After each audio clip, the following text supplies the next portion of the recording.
평생을 못 잊어 꿈에도 그리던 고향엔 할아버지를 쏙 빼닮은 손자가 환갑을 바라보며 오늘도 땅을 일구고 있다.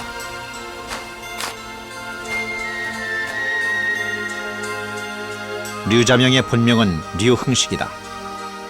1894년 갑오 농민 전쟁이 일어난 사흘 뒤 충주시 이주면 영평리에서 태어났다. 생사를 몰라 애타던 가족들은 빛바랜 사진 속의 소년을 상상하며 평생을 살아왔다. 부모에게서 한문과 한글을 깨친 류자명은 15 나이에 충주국립보통학교에 입학한다. 3학년이 된 1910년 이난영과 결혼하지만 한일 합병으로 나라 잃은 슬픔을 겪은 류자명은 1912년 4년제 보통학교를 졸업했다. 류자명은 다음 해에 수원농림학교에 진학해 3년 과정을 마친다. 1916년 졸업과 동시에 모교인 충주국립보통학교 4학년 농업과를 담임하다가 1918년 12월에 충주간이농업학교로 발령된다.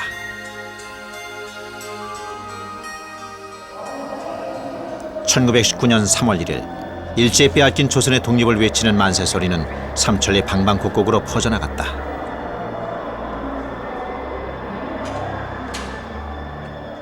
이때 류자명은 제자들과 함께 충주 장날을 기해 대규모 만세운동을 계획한다. 그러나 계획 자체가 일본 경찰에 탄로되면서 평생 돌아오지 못할 운명의 길을 떠나게 된다.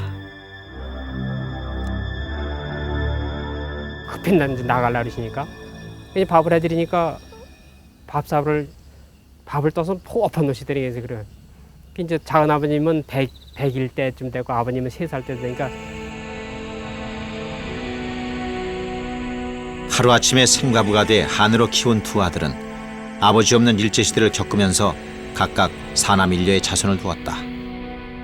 서울로 피신한 류자명은 이병철, 김태규, 조영주와 함께 외교 청년단을 조직한다.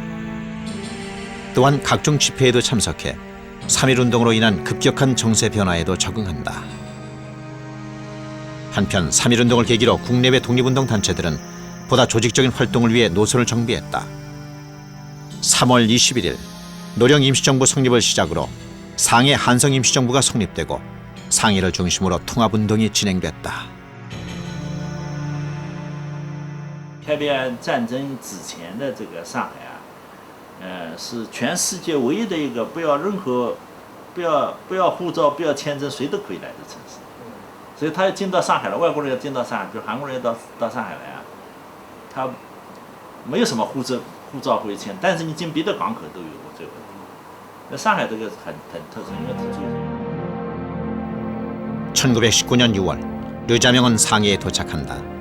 그리고 9월에 열린 6차 임시의정원에 충청 도의원으로 참석한다. 조덕진의 소개로 임시의회 비서로 있으면서 임정 성립을 주도했던 신한청년단에 가입해 비서로 반년 동안 일한다. 신채호와 안창호의 강연회에도 참가했는데 당시 신채호는 이승만이 미국에 제출한 위임 통치안을 또 다른 식민 통치로 규정했고 이 문제는 적지 않은 논쟁을 불러왔었다. 이런 상황에서 류자명은 국내에서의 직접 활동을 결심하고 안창호가 보태준 10원을 여비로 귀국한다.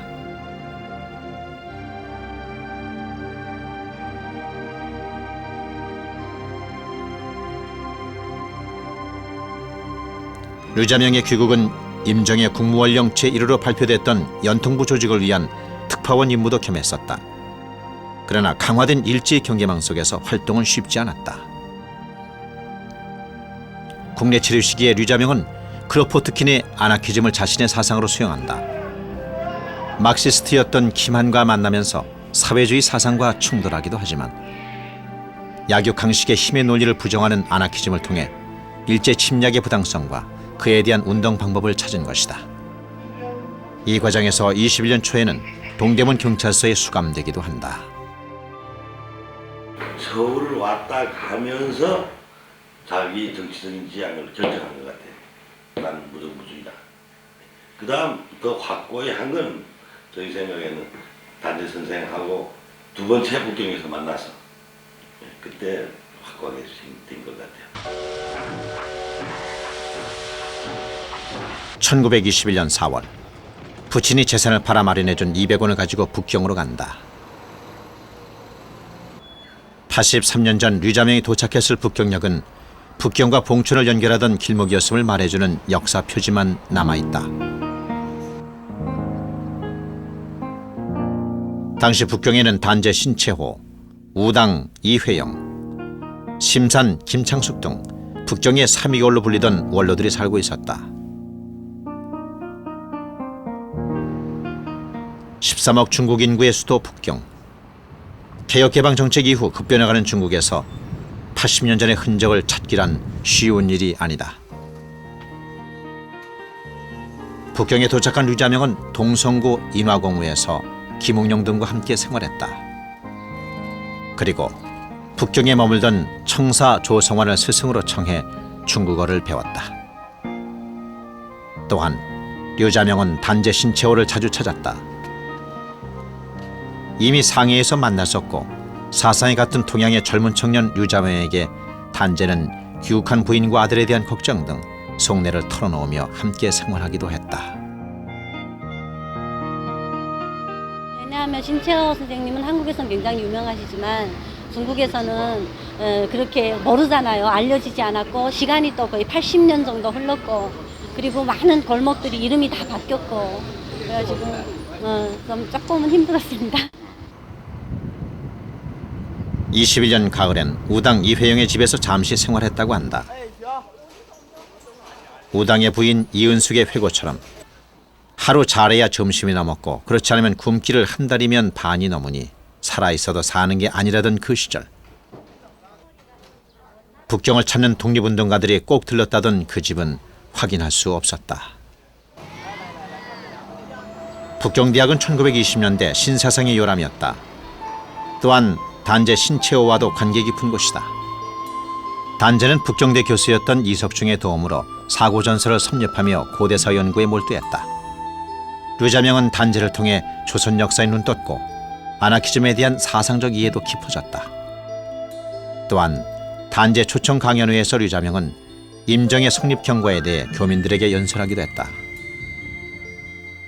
더욱 직접적으로는 한인 독립운동가들과 중국의 아나키스트, 예를 들어서 오치위라든지 이석증과 같은 인물들과 접촉이 많이 나타나는데 이 두 사람도 말할 필요도 없이 아주 철두철미한 크로포트킨주의자입니다.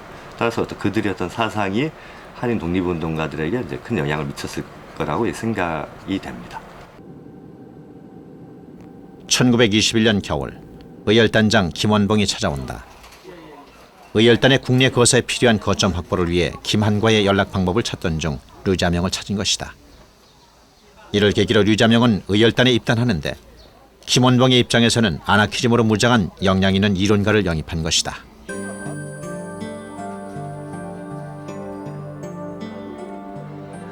류자명이 찾았던 당시 영국, 프랑스 등 조개가 있던 상해는 오늘과는 다르지만 서구 문물의 유입으로 빠른 변화를 보였던 국제도시였다. 국내외로 통신이 자유로웠고 정보 또한 쉽게 접할 수 있었던 상해는 의열단의 통신과 선전 책임을 맡은 류자명에겐 일제의 눈을 피해 공작하기 적당한 장소였다.